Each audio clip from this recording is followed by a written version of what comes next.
Et non les gars, je ne suis pas aigri, je suis capable de reconnaître lorsqu'un show est excellent, et ce SmackDown l'était. Et bonjour à toutes et à tous, on se retrouve aujourd'hui pour mon récap de SmackDown du 25 octobre 2024. Et comme d'habitude, je vous invite à mettre un maximum de pouces vers le haut sur cette vidéo, j'en demande un minimum de 100. Pour rappel, on se retrouve en live aujourd'hui à 13 h, soit sur cette chaîne YouTube ou soit sur ma chaîne Twitch, donc n'hésitez pas à venir, vous êtes de plus en plus nombreux à être présents à ce rendez-vous du samedi, soyez présents. Encore ce samedi, on va parler de Raw, de SmackDown, bref, de la WWE en général, je vous y attends. Et ce SmackDown va s'ouvrir avec Randy Orton. Il dit qu'il a essayé d'avoir un match avec Kevin Owens à Crown Jewel ces derniers jours, mais qu'il n'a pas réussi à obtenir ce qu'il souhaitait. Il va inviter Triple H à venir sur le ring. Triple H va venir et Orton va lui dire qu'on peut penser que Triple H veut protéger Kevin Owens. Triple H va dire que c'est faux. Orton va alors insister, mais Triple H va dire qu'il protège une personne, et c'est Randy Orton. Il ajoute que Kevin Owens n'a jamais eu d'amis à la WWE, que tout a toujours tourné autour du business, mais il avait confiance en Randy Orton et Cody Rhodes, et il a ainsi baissé sa garde. Il ne sait pas pourquoi, mais Kevin Owens les appréciait, et pour la première fois de sa vie, il a eu l'impression qu'on le trahissait. Il rappelle à Orton qu'il a été écarté des rings pendant 18 mois, et déclare qu'il ne veut pas prendre de risques, qu'il se blesse à nouveau, et cette fois-ci pour de bon. Orton va lui répondre qu'il ne voulait pas Paul Lévesque ce soir, il voulait le Cerebral Assassin, il voulait The Game, celui qui est venu chez lui en cassant sa porte avec son marteau. Il lui demande ce qu'il aurait fait à sa place. Il est persuadé qu'il aurait également voulu régler ça sur le ring. Il supplie alors Triple H d'avoir un match contre Kevin Owens à Crown Jewel et finalement Triple H va accepter. Eh bien on est tout simplement sur l'un des meilleurs segments de ces derniers mois, un segment incroyable. On avait vu la semaine dernière un Randy Orton parler à Nick Aldis et justement demander un match face à Kevin Owens et lui disait non, je ne peux pas et l'ordre vient de plus haut. Et on comprend donc que c'est Triple H qui avait refusé ce match, un Triple H qui voulait protéger Orton. Et là on voit un Orton qui a deux doigts de péter les plombs. On a un Orton qui a deux doigts de redevenir le monstre qu'il a pu être. Et j'ai trouvé la promo d'Orton incroyable. Comme je le disais, à deux doigts de péter les plombs, mais il reste un minimum lucide pour toucher quelques points sensibles qui vont permettre à Triple H d'accepter ce match lors de Crown Jewel.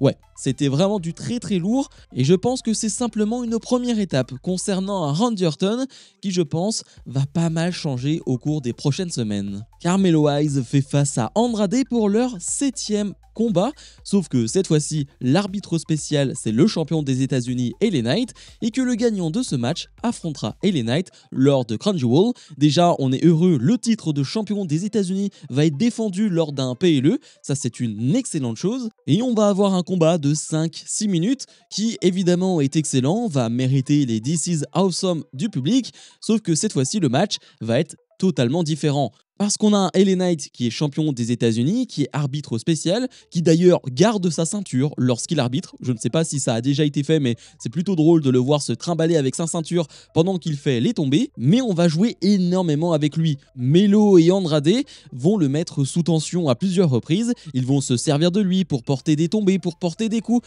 Bref, LA Knight est un élément très important du match. Il n'est pas simplement arbitre, il est un élément essentiel de ce combat. Sauf qu'évidemment, ça ne va pas trop lui plaire, parce qu'il va prendre des coups, parce qu'il va se faire attaquer alors qu'il n'a pas vraiment demandé cela. Tout ça va mener à une chose, à LA Knight qui va porter son BFT sur Carmelo, qui va porter son BFT sur Andrade, qui va faire sonner la cloche, qui va prendre le micro derrière et dire qu'il est le champion des États-Unis et que personne ne va l'affronter. Sauf que Nick Aldis, ça va pas vraiment lui plaire et en backstage, il va le dire à LA Knight que lors de Crown Jewel, il affrontera Carmelo Hayes et Andrade. Je pense que c'est la meilleure des solutions. Déjà, tu ne donnes pas de gagnant dans cette histoire entre Andrade et Melo. Peut-être qu'on en reparlera après Crown Jewel, mais surtout tu nous donnes un super match à 3 pour Crown Jewel et ça, c'est génial. Naomi fait face à Candice LeRae dans un match de 5-6 minutes. Déjà, on peut dire que c'est le match le plus long de Candice LeRae à la télévision depuis très longtemps, je dirais même une éternité, et on est quand même ravi de la voir sur un ring en solo parce que c'est une superbe catcheuse. Le match est sympathique, mais ne va pas aller très loin. Je rappelle que la semaine dernière, Candice LeRae avait fait le tombé gagnant sur Bayley, ce qui avait étonné un peu de monde, moi y compris. Là, elle fait face à Naomi, elle fait une performance très sympathique. Quand j'utilise le mot sympathique, ça veut dire que c'est un peu plus que correct, mais que c'est pas excellent non plus. On est vraiment entre les deux. L'alchimie est bonne, le public est plutôt investi, sauf que comme la semaine dernière, Indy Hartwell va intervenir, va penser avoir donné l'avantage à Candice LeRae, sauf que Bayley va intervenir à son tour, et cette fois-ci, c'est Candice LeRae qui va être distraite et Naomi en profite pour remporter ce combat. Alors on pourrait dire que la victoire de Candice LeRae la semaine dernière n'a servi à rien. En réalité, c'est pas vraiment ça. Elle rentre dans une feud avec Bayley, avec possiblement Naomi. Ce n'est pas rien. Peu importe, entre guillemets, si elle gagne ou elle perd aujourd'hui, ce n'est pas ça le plus important. C'est d'être dans une feud de la mid-card féminine à SmackDown. Ça, c'est le plus important.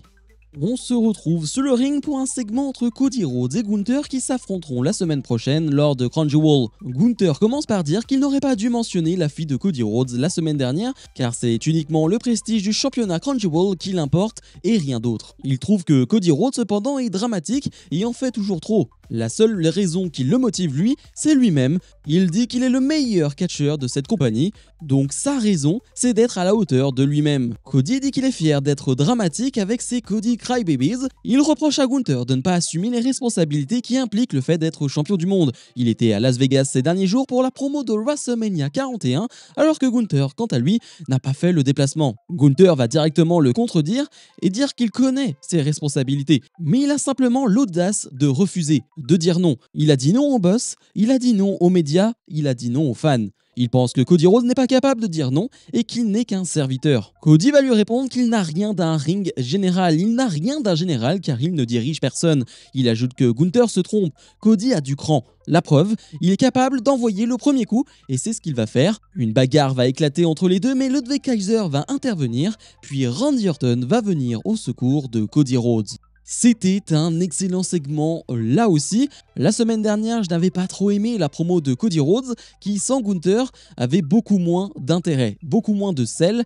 Et là, on va pas se mentir, dès que Gunther est présent, les deux arrivent à se mettre au niveau de l'autre, arrivent à être à un niveau fantastique. Je trouve que les deux se nourrissent bien de l'autre et que les deux sont tellement différents que les deux ensemble sur un ring dans une promo, ça fonctionne parfaitement. Les deux n'ont pas du tout les mêmes caractères, n'ont pas du tout la même vie, n'ont pas du tout le même passif et ensemble, ça fonctionne. C'est pour cela que j'attends énormément leur match ce samedi à Crown Jewel qui je pense sera l'un des matchs de l'année. On retiendra tout de même qu'une nouvelle fois Randy Orton est venu aider Cody Rhodes, ce qui est bien sur le papier, mais que Randy Orton a bien regardé le titre de Cody Rhodes. On nous tease encore des choses et aussi Randy Orton et Cody Rhodes feront face à Ludwig Kaiser et Gunther la semaine prochaine à SmackDown. Le SmackDown a été tourné tout de suite après ce show parce que la semaine prochaine, vous le savez très bien, la WWE sera en Arabie Saoudite pour Crown Jewel. Les Motor City Machine Guns font face à DIY. Le gagnant de ce combat sera l'équipe challengeuse de la Bloodline. Un combat qui va durer 7-8 minutes, quelque chose comme ça, et c'était excellent. C'est ce type de combat-là, excellent, avec énormément de mouvements, de techniques très précises. Face à des adversaires comme DIY, ça fonctionne parfaitement bien sûr, mais on peut clairement imaginer d'autres combats de ce type avec les autres équipes de SmackDown. Je ne m'inquiète pas là-dessus. Mais oui, c'était un excellent combat, le public se connecte aussi avec Motor City Machine Guns. Je pense que la plupart ne les connaissent même pas, mais voient tout l'engouement qu'il y a autour d'eux, voient les commentateurs qu'ils mettent énormément en avant. Il suffit d'écouter Corey Graves et Michael Cole, ils nous rappellent leur passé, le fait que ce soit des vétérans, qu'ils ont vraiment voyagé partout dans le monde, qu'ils ont tout gagné. Bref, on nous dit que c'est une équipe piliers dans le monde du catch et ce sont des commentaires qui ne sont absolument pas anodins, qui sont très importants pour nous mettre bien en avant cette équipe. Le match va se terminer avec Johnny Gargano qui va, sans le vouloir, porter un super kick à Ciampa. Les Motor City Machine Guns vont enchaîner avec leur finish et remporter ce combat et deviennent donc les nouveaux challengers au titre par équipe. Et tout va s'enchaîner parce que Solo Sikoa va venir sur le ring avec sa Bloodline et va demander aux Motor City Machine Guns s'ils sont prêts à prendre leur challenge ce soir. Ils vont accepter. Alors on va pas se mentir, ça fait pas réellement sens, c'est un peu stupide de leur part alors qu'ils viennent de combattre DIY, qu'ils sont fatigués, et bien d'accepter un match ce soir, c'est un peu stupide. Le match va démarrer et là on parle même plus de qualité. Ça me fait clairement penser au match entre Jey Uso et Bron Breakker lors du dernier Raw. On s'en fiche un peu de la qualité technique. Là on est là pour le divertissement, on est là pour les interventions et ça va vite arriver. Dans un premier temps, on a un Jimmy Uso cagoulé. Pourquoi il est cagoulé? On sait très bien qu'il va intervenir.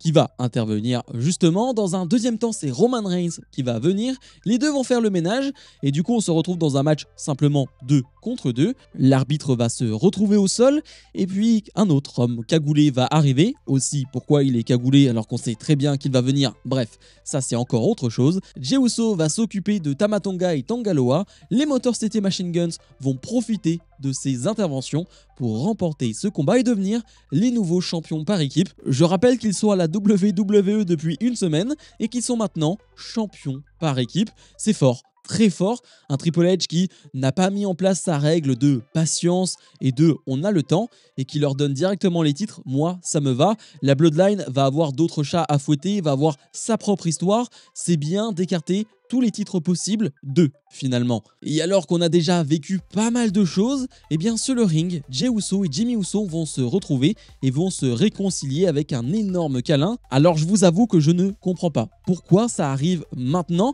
Le fait que Jey Uso intervienne lors de ce match, ça me paraît évident parce que la Bloodline est intervenue lors de son match ce lundi à Raw. Mais le fait que Jey Uso pardonne à Jimmy maintenant, qu'il lui fasse un câlin maintenant devant Roman Reigns, si on y réfléchit 5 secondes, si on oublie le moment qui est cool, le moment qui est fort, ça ne fait aucun sens. Pourquoi il le fait maintenant?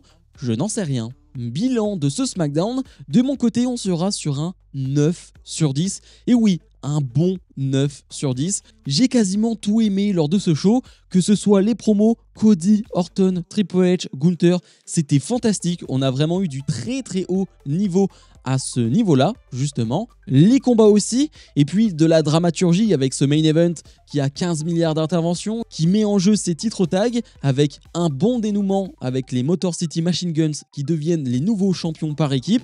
Bref, un SmackDown très complet, très appréciable.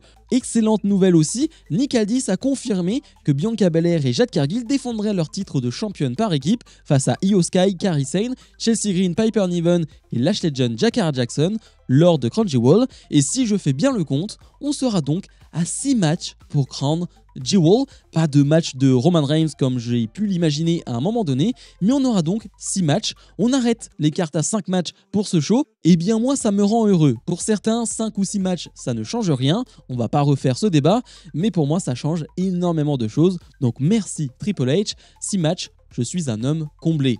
Bref, comme d'habitude, je vous invite à mettre un maximum de pouces vers le haut, à vous abonner. Et nous, on se retrouve donc en live aujourd'hui à partir de 15 h, que ce soit sur ma chaîne Twitch ou sur cette chaîne YouTube. J'espère que vous serez présents. Salut, salut!